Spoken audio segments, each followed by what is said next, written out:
Hello बच्चों, JMD online classes में आपका फिर से स्वागत है। जैसे कि आप लोगों को पता है, प्रीवियस वीडियो में आई होप सो आप लोगों ने वीडियो देखा होगा और आप लोगों को समझ में आया होगा। प्रीवियस वीडियो में हम लोगों ने साइंस का क्लास 10th का first chapter chemical reaction and equation, रासायनिक अभिक्रिया एवं समीकरण शुरू किया था और मैंने आप लोगों को रासायनिक अभिक्रिया केमिकल रिएक्शन के बारे में पढ़ाया था, बताया था। आई होप सो कि आपको समझ में आया होगा। अब हम उसी क्लास को आगे कंटिन्यू करते हैं। अब हम पढ़ेंगे इक्वेशन, समीकरण के बारे में।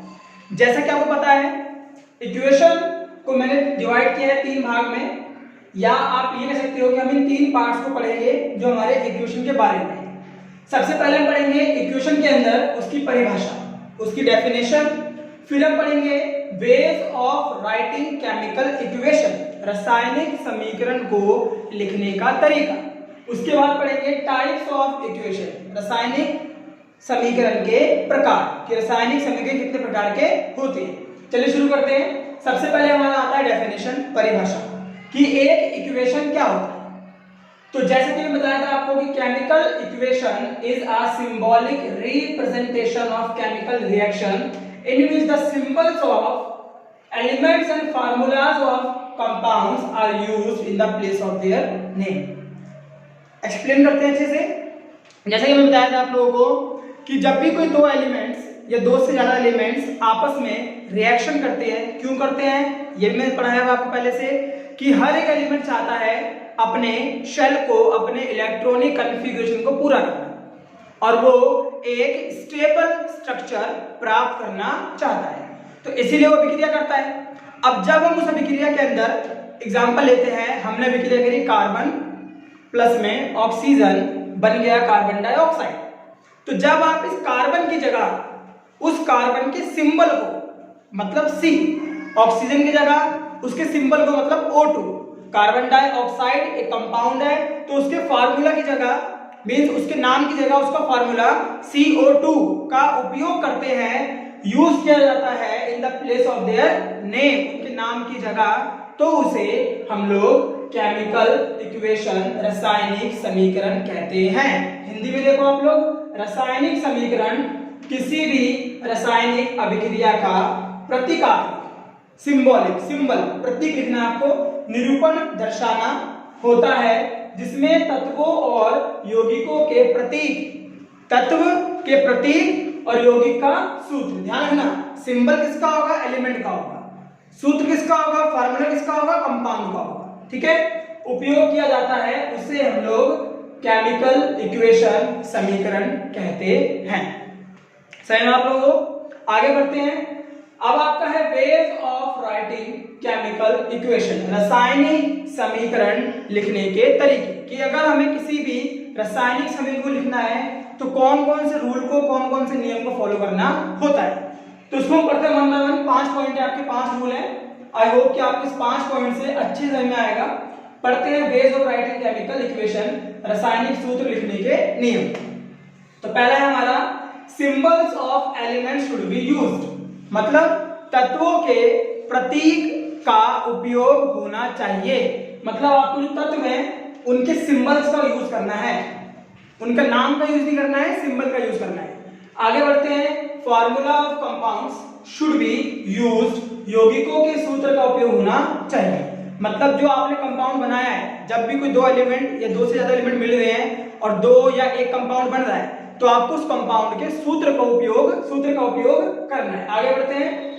द सिंबल ऑफ मेटल, बहुत इंपॉर्टेंट है वाला, should be used before the symbol of non metal. ये आप ध्यान रखना हमेशा, किसी भी कंपाउंड में। हमें एग्जांपल लेते हैं कंपाउंड का, मान लो आपने एग्जांपल ले लिया सोडियम क्लोराइड NaCl, ये कंपाउंड है। अब इस कंपाउंड के अंदर दो चीजें हैं, दो मींस एक तो सोडियम जो एक मेटल है, क्लोरीन एक नॉन मेटल है। तो हमेशा आप लोग ध्यान रखना, किसी भी कंपाउंड में हमेशा धातु का प्रतीक अधातु के प्रतीक से पहले उपयोग होता है। अगर आप इसको लिख दोगे इस तरह से तो ये आपका गलत है। यह आना चाहिए NaCl, सोडियम क्लोराइड, ये हमारा कॉमन सॉल्ट है जो नमक घर में खाते हैं, उसी का फार्मूला होता है केमिकल फार्मूला NaCl। सही है आप लोगों को? मेटल का नाम पहले आएगा, नॉन मेटल का नाम बाद में आएगा हमेशा।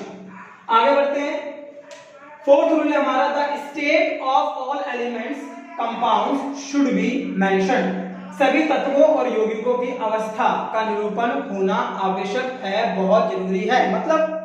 मतलब कि आपने किसी भी अभिक्रिया के अंदर जो दो तत्व लिए और दो तत्वों को मिलाकर एक कंपाउंड बनाया है, तो वो दो तत्व आपने किस स्टेट में, किस अवस्था में लिए? अवस्था जानते हो, 9th में पढ़ा होगा, सॉलिड लिक्विड गैस।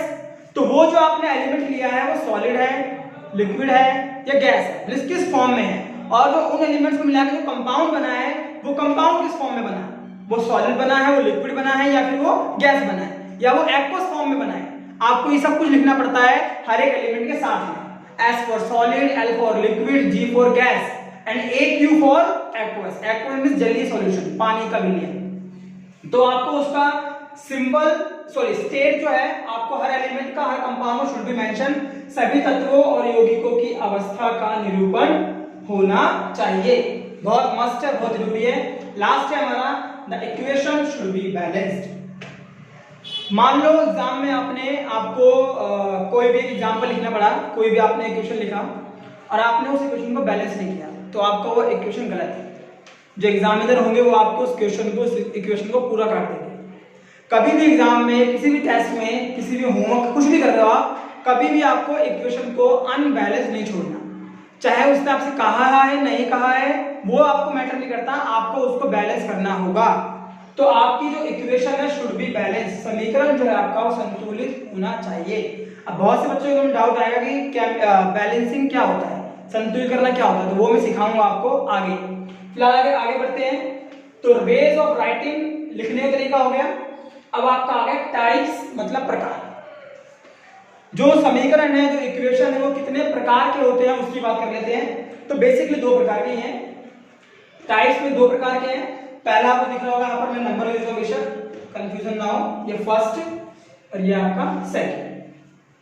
तो यहाँ पे आप देखो, अब फर्स्ट में लिखा हुआ है, बहुत से कम बच्चों को पता होता है ये बात कि स्केलेटल इक्वेशन, कंकाली समीकरण नाम का कुछ होता है। आपके एनसीईआरटी में दिया हुआ है, पर बहुत डीप में और बहुत छोटा दिया हुआ है, बच्चे ध्यान नहीं दे पाते ज्यादा। समझो ध्यान से, स्केलेटल इक्वेशन, कंकाली समीकरण क्या होता है। बेसिकली जो इक्वेशन है वो दो तरह के हैं, एक तो होता है कंकाली समीकरण, एक होता है संतुलित समीकरण। तो पहला हमारा क्या है, कंकाली समीकरण। कोई भी आप समीकरण लिखो, मैंने यहाँ पे लिखा magnesium, Mg is for magnesium, O2 is for oxygen, अभिक्रिया हुई, बन गया MgO, मैग्नीशियम ऑक्साइड। ये रिएक्शन मैं आपको करके दिखाऊंगा क्लास के अंदर, प्रैक्टिकल के अंदर। कैल्शियम ऑक्साइड, इसे बोलते हैं क्विक लाइन। क्या बोलते हैं? Quick line. ये आपका है वाटर, H2O, अभिक्रिया हुई, बन गया CaOH2, कैल्शियम हाइड्रोक्साइड। क्या बन गया? Calcium hydroxide. तो अब आप देखो, जो यहाँ पे अभिक्रिया दिख रही है आपको, ध्यान से अगर मैं यहाँ देखूं कि मैग्नीशियम है, ये एरो है, तो एरो के उस तरफ आप क्या हो गए, राइट हैंड साइड, इस तरफ आप कहोगे लेफ्ट हैंड साइड। बैलेंस का मतलब क्या होता है कि आपका लेफ्ट हैंड साइड और राइट हैंड साइड दोनों क्या होना चाहिए, इक्वल होनी चाहिए। यहाँ मैग्नीशियम एक है, वहां मैग्नीशियम एक है, ठीक है। ऑक्सीजन 2 है, पर वहां पे ऑक्सीजन 1 है, तो ये बैलेंस नहीं है।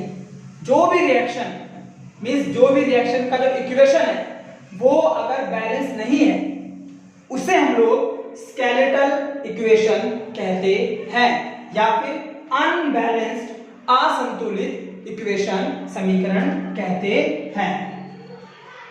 ऐसे में दोबारा समझो, जो भी इक्वेशन बैलेंस नहीं है, हमने बैलेंस नहीं किया, बैलेंस करने से पहले वो स्केलेटल इक्वेशन होता है, अनबैलेंस्ड इक्वेशन होता है।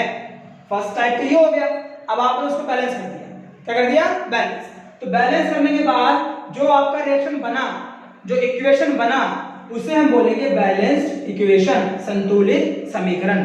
अब बैलेंसिंग कैसे करते हैं वो मैं सिखाऊंगा आपको। फिलहाल मैं आपको यहाँ बहुत छोटा सा एग्जांपल दे रहा हूँ जिससे आप सीख पाओ। जिसे हमारे सामने लिखा था मैग्नीशियम, यही वाला एग्जांपल कंटिन्यू कर रहे हैं। मैग्नीशियम यहाँ पे मैं करके दिखाता हूँ आपको। देखो मैग्नीशियम, ये आपका लेफ्ट हैंड साइड, ये आपका राइट हैंड साइड। मैग्नीशियम यहाँ पे 1 है, यहाँ पे 1 है, ठीक है। ऑक्सीजन 2 है, वहां पर 1 है, बैलेंस करना पड़ेगा। वहां भी ऑक्सीजन को हमें क्या करना पड़ेगा, 2 करना पड़ेगा। तो अब मैं वहां पे ऑक्सीजन के 2 यहाँ पे 2 लगा दूंगा, ये गलत हो गया। क्यों गलत हो गया? 2 जो ये पूरा एक कंपाउंड है, 2 वहां नहीं लगेगा, 2 लगेगा इसके सबसे आगे, समझे? जब 2 आपने यहां लगाया तो 2 जो है ये इंटू हो गया हमारे ऑक्सीजन से, बट ये साथ साथ इंटू हो गया हमारे मैग्नीशियम से। आप लोग मैथ से पढ़ते हो, जैसे मान लो x y, आप इसके आगे जैसे मान लो ब्रैकेट है कुछ भी, x प्लस y है, आपने बाहर 2 लगाया तो 2 इंटू होता है x से भी और y से भी। सेम यहाँ पे ऐसे होता है, ये 2 इंटू मैग्नीशियम से भी होगा और ऑक्सीजन से भी होगा। अब यहाँ पे मैग्नीशियम भी 2 हो गया, ऑक्सीजन भी 2 हो गया। ऑक्सीजन 2 बैलेंस हो गया, लेकिन मैग्नीशियम 2 हो गया। यहाँ पे मैग्नीशियम 1 था तो यहाँ भी 2 करना पड़ेगा। तो यहाँ 2 करने के लिए हमने यहाँ पर भी क्या लगा दिया, 2 लगा दिया। अब magnesium 2 left hand side, magnesium 2 left hand side, oxygen 2 oxygen 2, ये क्या हो गया, बैलेंस हो गया। बहुत छोटा एग्जांपल है, डिटेल में और बड़े एग्जांपल जो होते हैं आपके, अगर डाउट हो तो मुझसे पूछो व्हाट्सएप ग्रुप पे, सब बच्चे जो है, और बाकी मैं आपको क्लास में आगे क्लासेस में आगे वीडियो में बताऊंगा उनके बारे में और जो बड़े एग्जांपल्स आएंगे। एक और एग्जांपल देखते हैं, calcium oxide H2O, calcium hydroxide. ये है हमारा क्विकलाइन, अनबुझा चूना बोलते हैं हिंदी में। ये कैल्शियम हाइड्रोक्साइड, इसे बोलते हैं बुझा हुआ चूना, ठीक है। नाम याद रखना, क्या क्या फार्मूला इसका पेपर पूछता है। अब यहाँ देखो काउंट करते हैं, यहाँ पर कैल्शियम 1 है, यहाँ पर 1 है, ठीक है, बैलेंस है। ऑक्सीजन 1 और 1 ये रहा, 2 है यहाँ पर। यहाँ पर ब्रैकेट के बाहर 2 है तो 2 इसको भी इंटू कर रहा है, तो यहाँ भी ऑक्सीजन 2 है, ठीक है। हाइड्रोजन 2 और यहाँ पर भी हाइड्रोजन 2, ये तो पहले से बैलेंस हो गया। तो ऐसा भी हो सकता है, ऐसे भी बहुत सारे एग्जांपल्स हैं जिसमें इक्वेशन ऑलरेडी बैलेंस्ड होता है। सही है आपको? तो ये हमारा एक बैलेंस इक्वेशन भी है और ये हमारा बैलेंस ही है, क्योंकि पहले से बैलेंस्ड है, ठीक है। सही में आप लोगों ने आया। अब हम क्या करेंगे, इसके आगे केमिकल रिएक्शन और केमिकल इक्वेशन दोनों हो गया। अब आपको पता है कि इस चैप्टर में सबसे इंपॉर्टेंट क्या था, टाइप्स ऑफ केमिकल रिएक्शन, जिसमें आपका combination, decomposition, displacement, double displacement और रेडॉक्स वो आएगा। अच्छा एक काम करते हैं, इसके आगे हम लोग नेक्स्ट वीडियो में पढ़ेंगे, ठीक है। तो सब बच्चे जो वीडियो को देखें अच्छे से नोट करें और ग्रुप में बताएं जो भी डाउट्स होते हैं आप लोगों के। सही है आप लोगों को? चलिए, थैंक यू।